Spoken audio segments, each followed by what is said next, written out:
gunung desa dadi rejo dene ora ilang gede padha lara lopo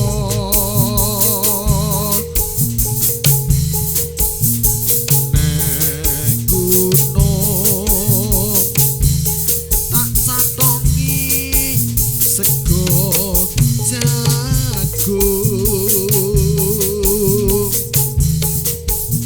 yen mendung tak silei kabeh gunung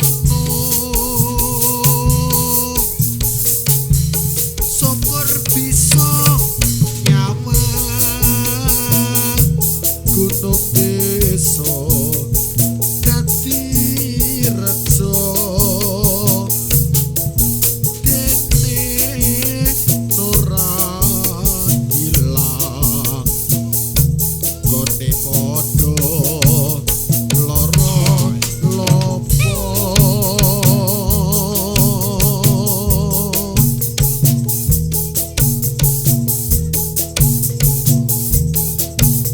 Hosi, hosi. Kebranan jroning atiku nalikane pisanan ketemu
sisan atiku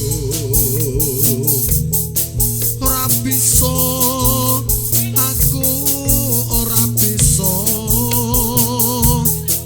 ngapusi rasane ngati bola bali wis dilaleke malah soyo eling wae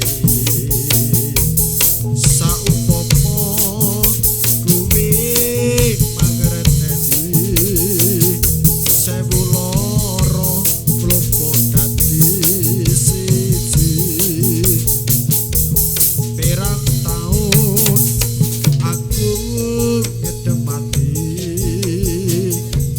mung tekomu sing tansah ngancani ojo ojo ojo lunga ninggal aku maneh yen lunga gowo sisan atiku ora bisa aku ora bisa ngapusi rasane ngati bola bali wis dilaleke malah soyo eling wae saupomo kowe mangerteni sewu loro mlumpo dadi siji pirang taun aku nutup ati mung tekomu sing tansah ngancani ojo ojo ojo lunga ninggal aku maneh yen lunga gowo sisan atiku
ireng manis kulitane yen sinawang pecotake aduh sapa sing duwe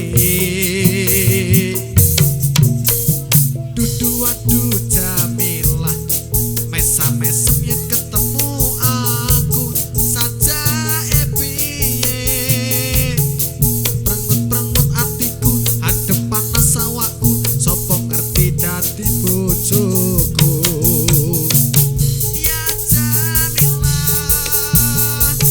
kowe cah ayu ya Jamilah aku cinta padamu awan bengi tak anti-anti bapak ibu kula nyuwun pangestu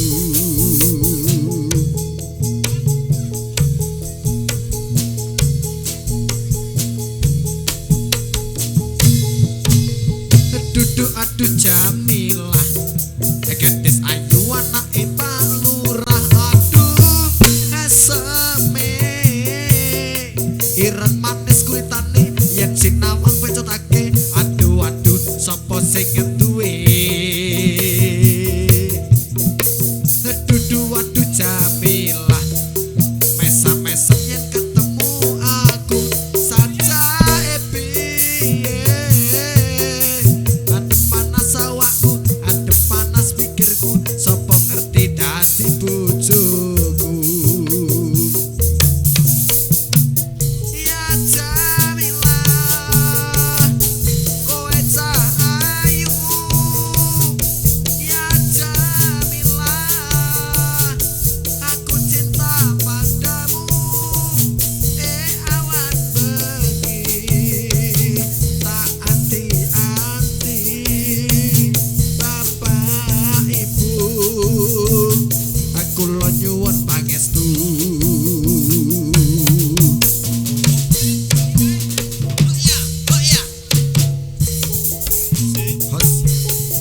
arketik ala supirat supaya gelem tak dukunke hore hose hore ijo ojo diundui wong sing apik pirang-pirang sing dibojo ojo dirusui wong sing bujang isih pirang-pirang alah hose hore hose hore hose hore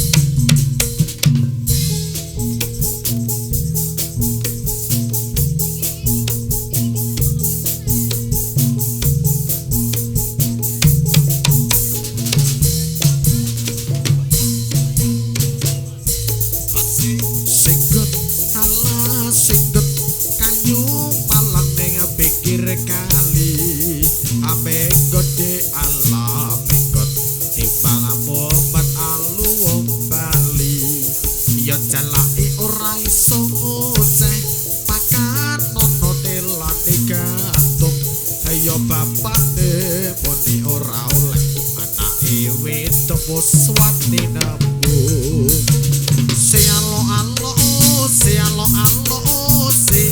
kalau kae penari ne alo penari ne muda satu so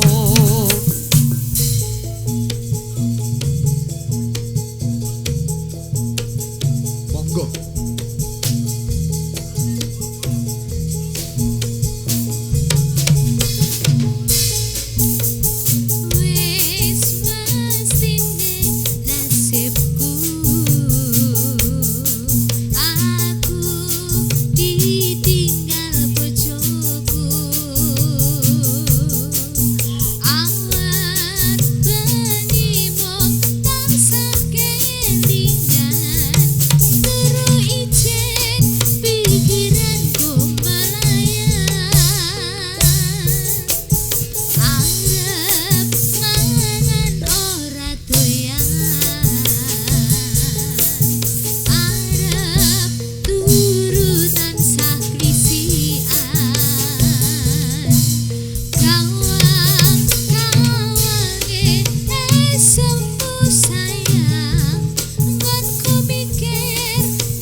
tresnani jebul mentolo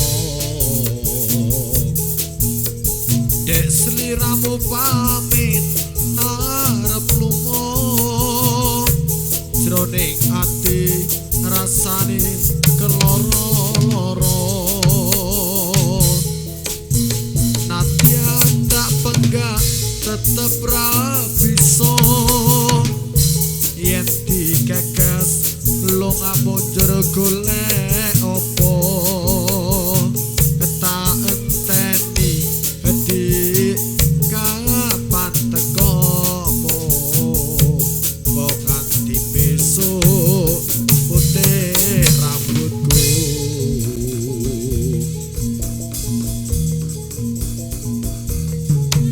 dek sliramu pamit arep lunga jroning batin rasane keloro-loro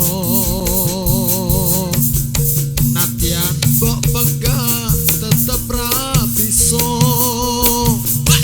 yen digagas lunga mundur golek opo tak enteni dik kapan tekomu mbok nganti besok putih rambutku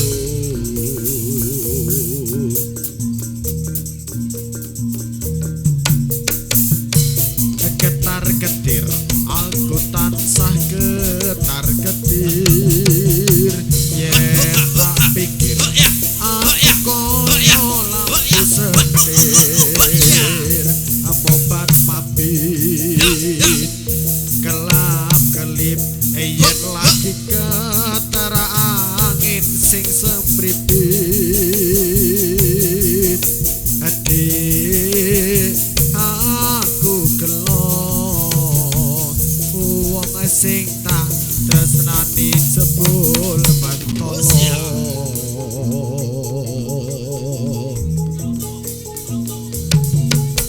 dek sliramu pamit arep lunga jroning batin rasane keloro-loro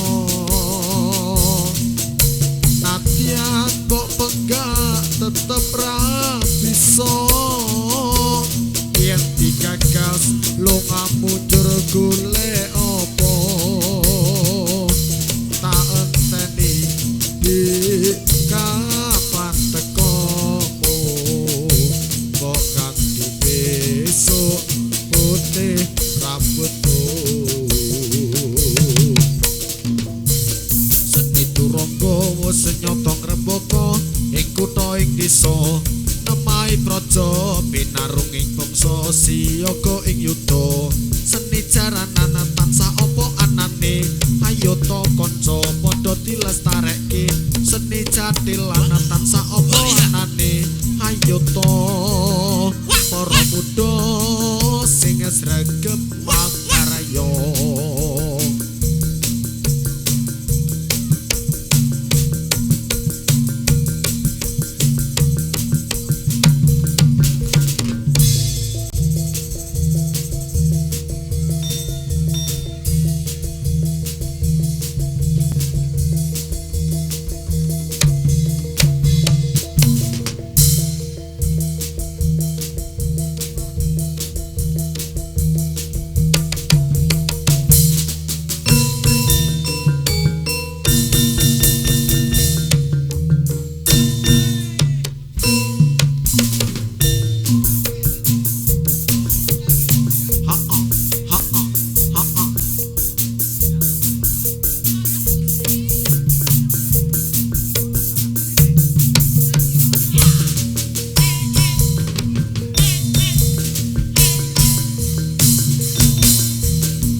Buddha Santoso Suwe ora jamu kadang jupuk suwe ora ketemu pisan marai bingung suwe ora jamu godhonge menur suwe ora ketemu pisan nyoto bos makmur.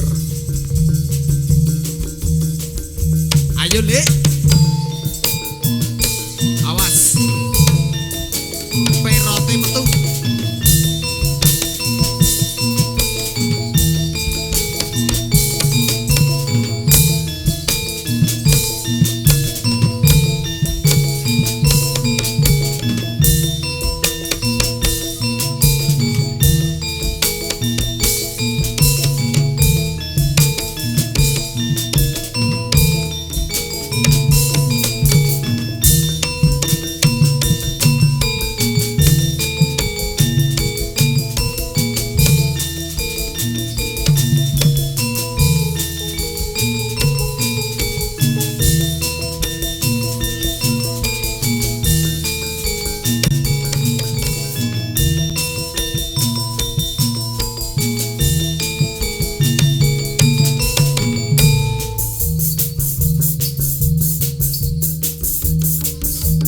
Damar masuk.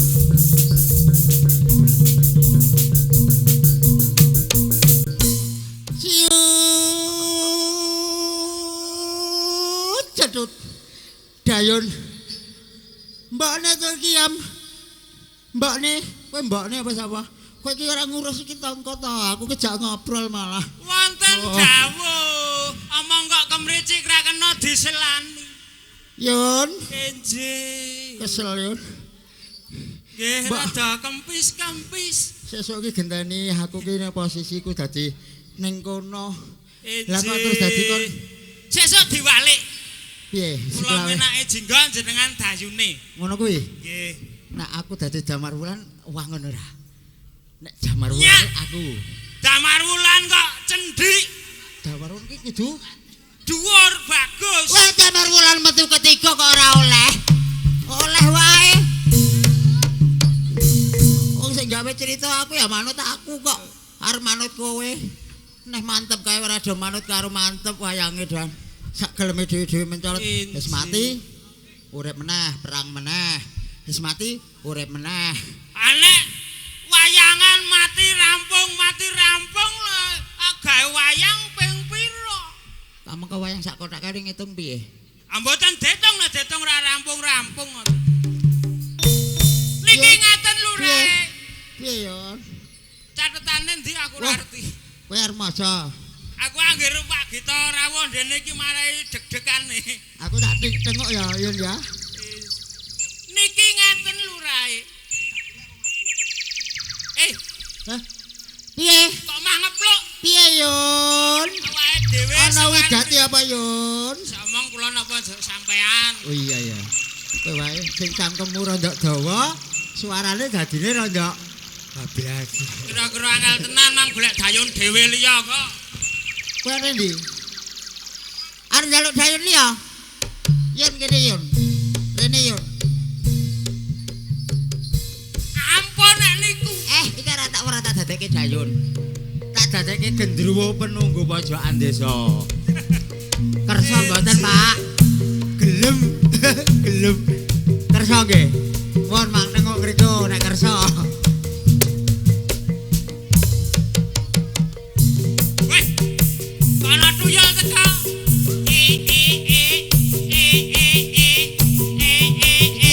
Sadak. Sadak kemaki.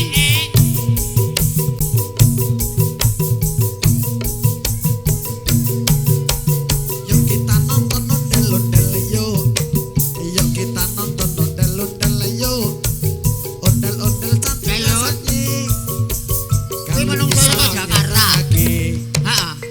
Yuk kita nonton ondel-ondel yuk. Yuk Terus kita saya Mas, nonton aku tak seret ana. Kae men ngono kae terus jajal tekan jam piro? yang di sawah nyenengake. wis rasa mandek penyanyine ben sempal lambene Dayun, niki awake dhewe sowan mriki ten dusun Wonokerso niki dalam rangka. mundi dawuh Mas Bayu Cakra Heeh. ingkang wekdal menika ngawontenaken ulang tahun ingkang kaping gangsal lembaga meditasi dan seni olah diri Cahya Siri. Cahya Siri. Sing penting awak dhewe mriki seneng-seneng muga-muga iso dadi senenging para pamirsa. Ayo, terus Saniki pun sakarep sampean intine mung niku kula tak pun nyuwun pamit. aku ijen. Aku ijen iki. Ha. Weh. Dayun. Gumebar saka alun-alun pojok sisih wis tau. Nika beker. Kok gatekno kok kaya ana menungso ceniringan ning tlatahku. Coba kowe iki ana. Weh, Coba tak cerai yun. Nggih tasih mangga bagyo acara ulang tahun kaping gangsal lembaga meditasi dan seni olah diri Cahya Siri. Dumateng penonton ingkang wonten klebet kalangan moga panitia katur merapikan nggih sepisan mangke dumateng penonton wonten ing klebet kalangan adik-adik moga katur sedaya medal panitia saking turun Budi Santoso moga kula katur lurah. nertibaken sedaya Coba moga tak pilih ana. Kok kaya ana reguduk, reguduk. Nggih. Apa wis ana laporan saka Kaptipnas? katur medal kalangan Pak moga Kok ora ana laporan tekan nggon aku mlebu ning areaku, mlebu ning tlatahku ning alun-alunku. Nggih. Coba kowe ngajak sapa? Yon. Kowe iki tak ngomong. Ngantuki simbol iki lho, klithik-klithik wae. Menungso iki saiki rasa digagas.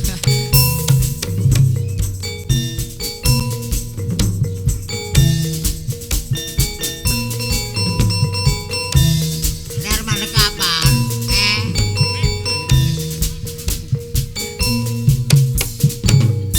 Wes saiki coba tilik ana ning ngarep kae. Anten Aku apa? pengen reti sapa sing kira-kira Weh. Iki kepiye ta iki? Wah, jan andase sing lono. Alah yon. Pripun? Iki bangsane apa? Barang dilingguhi ya kita atas kok ora gelem dikena dilingguhi iki kepiye yon? Iki kulo ele tuku larang ditekuk-tekuk gesah kowe iki. Urusane panitia. Asale ndapuk aku. Mbok mau ki nyepaki kursi apa piye? Ora kok ngene iki carane. Enjel urae. Wonten dawuh. Ora dawuh aku yon. Wes tobat tak linggo ngisor wae aku. Ora apa-apa. Tenang. Tenang wis sana. Kuwi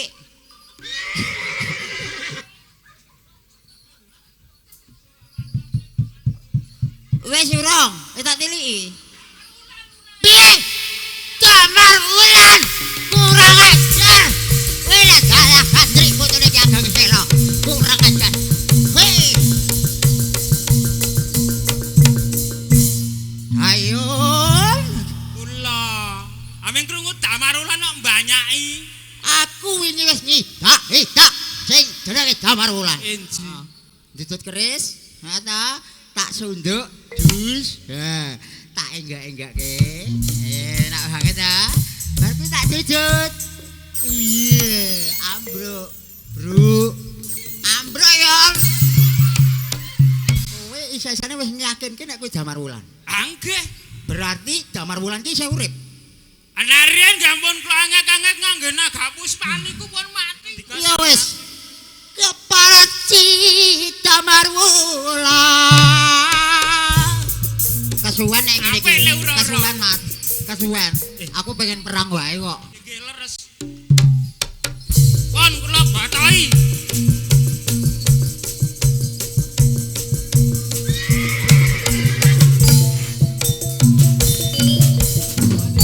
oi lala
Mas pun paringi bawa mboten.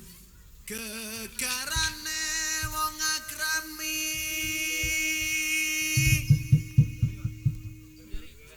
tutu bondo tutu rupa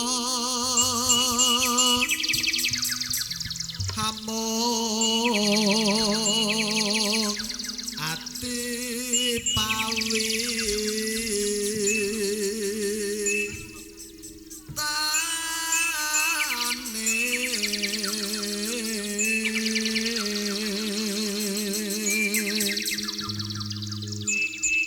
luput pisan kena pisan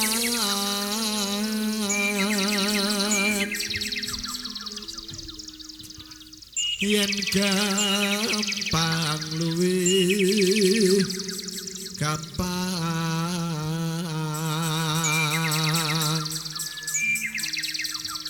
yen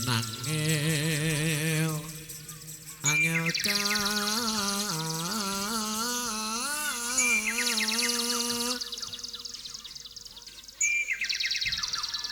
langko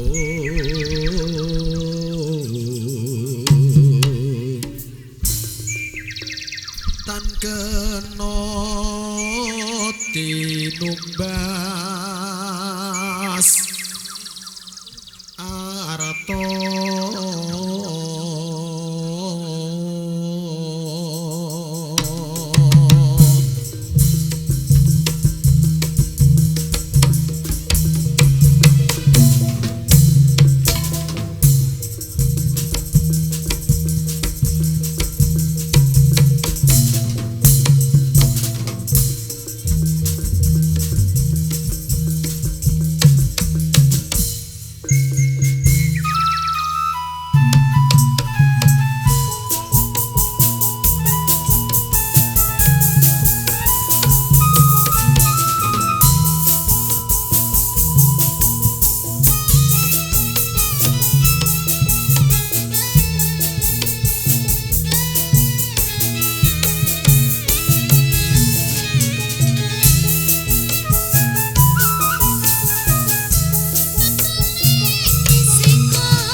Selalu rindu. Yo, dados.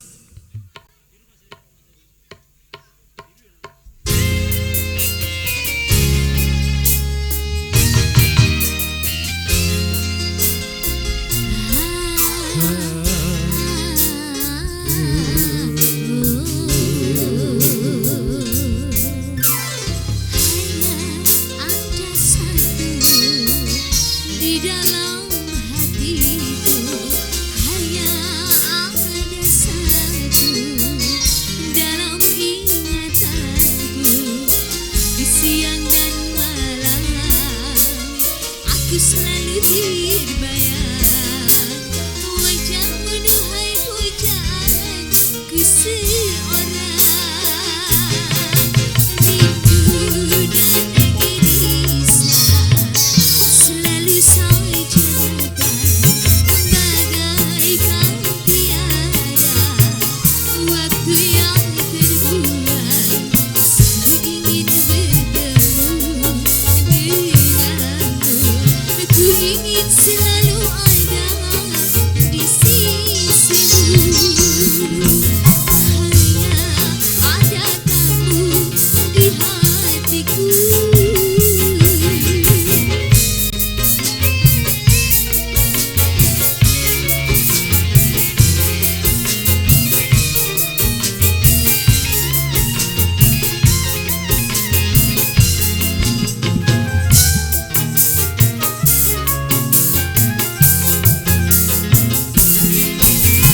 Beginilah rasanya demi tersiksanya bila sehari saja tak berjumpa.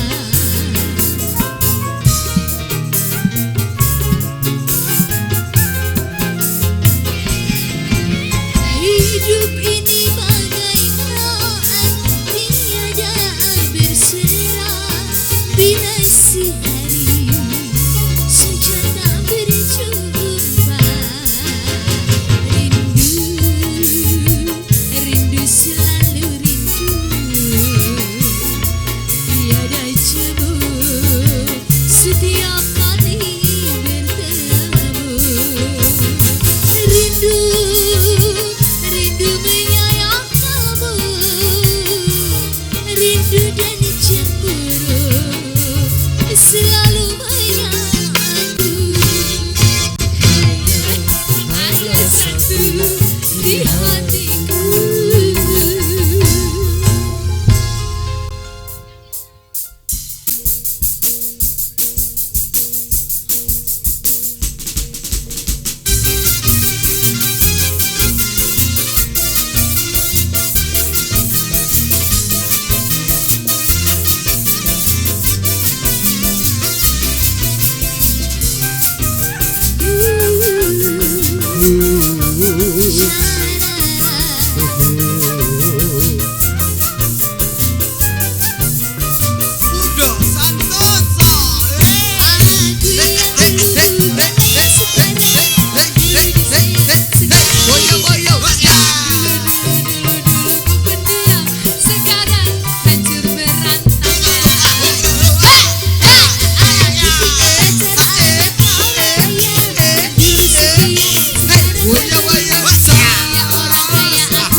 Cintaku yang paling setia.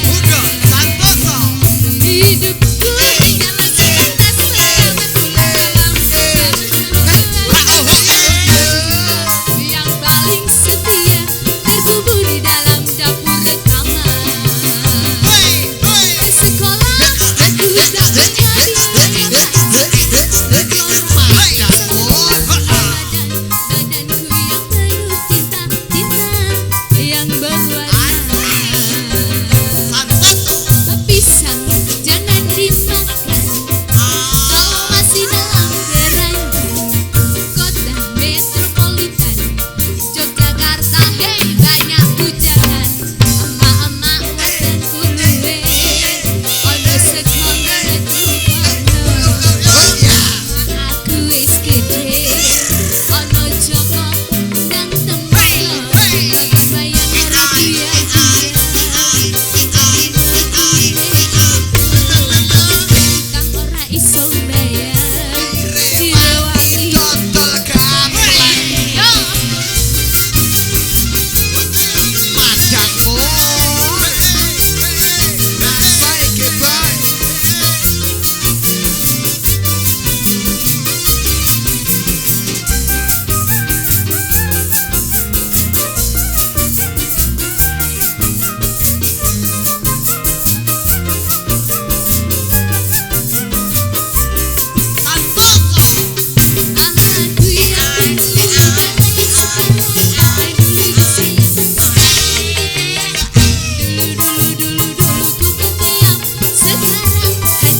Terus Hei Pae Samae didol wae Nggo nanggap jadi lantai MS kene Yo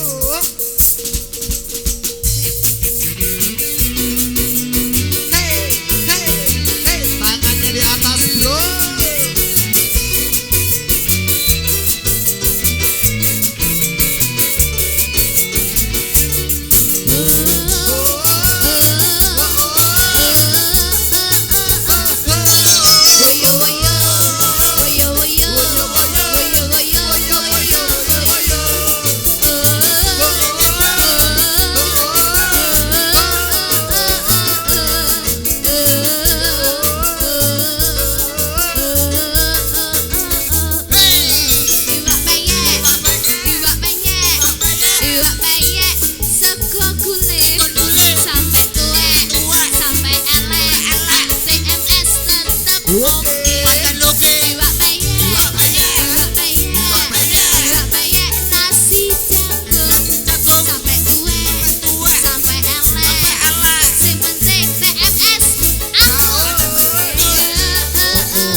goleki muda. Ketemu turangga.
blak blak blak blak blak. Oi. Ampun wangsul rumiyin jadi lantase setunggal bapak. Wonten ekstra celek